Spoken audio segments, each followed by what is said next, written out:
Hello বন্ধুরা, আমি পয়েজ Italy Rome শহর থেকে বলছি। আপনারা 2024 সালে যারা পাসপোর্ট জমা দিয়েছেন ইটালির জন্য, আপনাদের ভিসা হয়নি। আপনাদের আরেকটা সুযোগ আছে 2025 সালে। ভিডিওটা একটু বড় হবে, একটু সময় করে শুনবেন। যারা 2025 সালের জন্য ইটালির কাগজ জমা দিয়েছেন, আপনারা হতাশ হবেন না। তবে জানুয়ারি মাসের প্রথম থেকে এই কিনা কয় ভিসা দেওয়ার একটা কথা চলতেছে।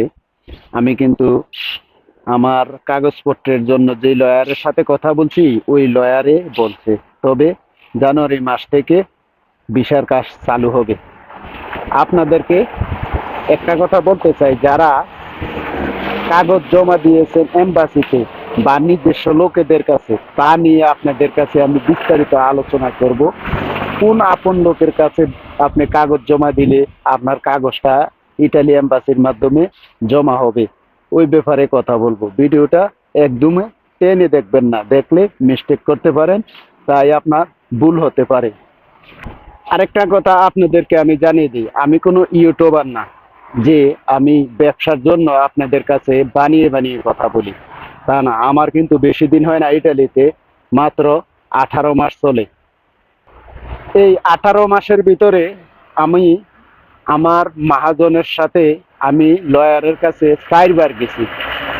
আমার কাগজপত্র যখন আমি জমা দেই, আমার লিগেল কাগজপত্র পাওয়ার জন্য, তখন আমি লয়ারের সাথে বহুতবার কথা বলছি। আমার মহাজন সহকার লোকে ছিল।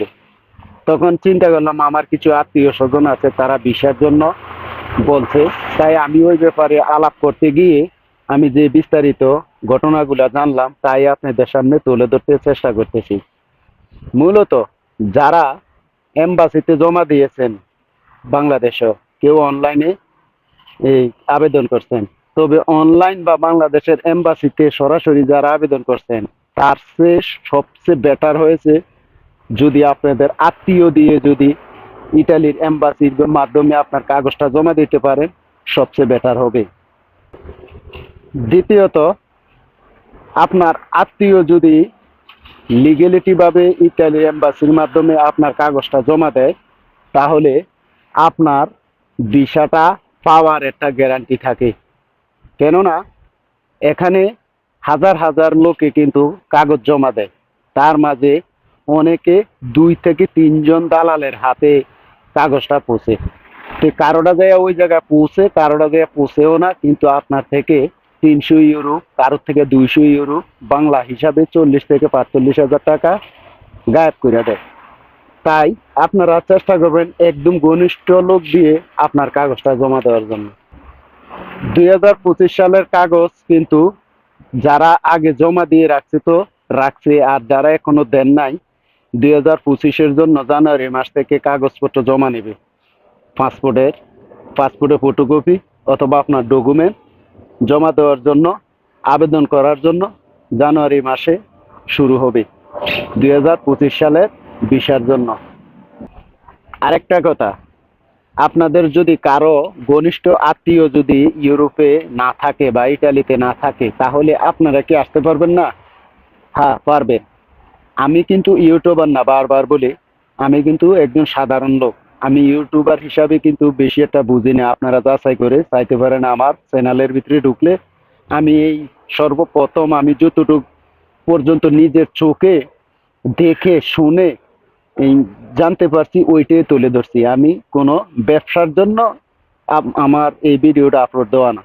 তবে অনেক আত্মীয় আছে সত্য কথা বলে না, কেননা তারা চায় সে গেছে ইউরোপ, আত্মীয় স্বজন কেন ইউরোপ আনবো, যদি হের উপর দিয়ে উঠে যায়। তাই মানুষ অনেকে এই সত্য কথা আত্মীয়র কাছেও বলে না। তবে যাদের আত্মীয় নাই, আপনারা কি আসতে পারবেন না? না, আমি ওইটা বলি না, আসতে পারবেন। আপনাদের জন্য আরেকটা পরামর্শক ভিডিও আমি বানাবো, কিভাবে আসতে পারবেন আত্মীয় ছাড়া।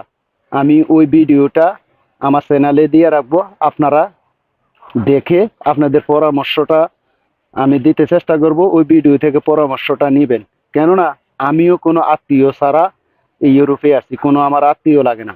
আমিও এই ইউটিউবে দেখে 1000 লোকের মাধ্যমে দুই একজনের ভিডিও তো সত্য হয়, তাদের কথা অনুসারে কিন্তু আমি ইউরোপে পড়ছি। তাই আমার দ্বিতীয় ভিডিওটার মাধ্যমে আপনাদেরকে, যাদের আত্মীয় নাই তাদের জন্য আমি একটা পরামর্শক ভিডিও দেবো। আমি যেভাবে আসছি, কোনো রিস্ক নাই, কোনো টেনশন নাই, খালি সাবাস গুছিয়ে আসবেন, কোনো দালাল নাই, পার্টি গ্রুপ নাই, একদম নিশ্চিন্তভাবে আসতে পারবেন। দ্বিতীয় ভিডিওটা পাওয়ার জন্য আমাকে আপনারা ফলো দিয়ে পাশেই রাখবেন। আপনাদেরকে আমি নিত্য নিত্য ইউরোপের সংবাদগুলা এবং ইউরোপে কিভাবে আসবেন এই পরামর্শগুলো দিতে চেষ্টা করবো ইনশাল্লাহ।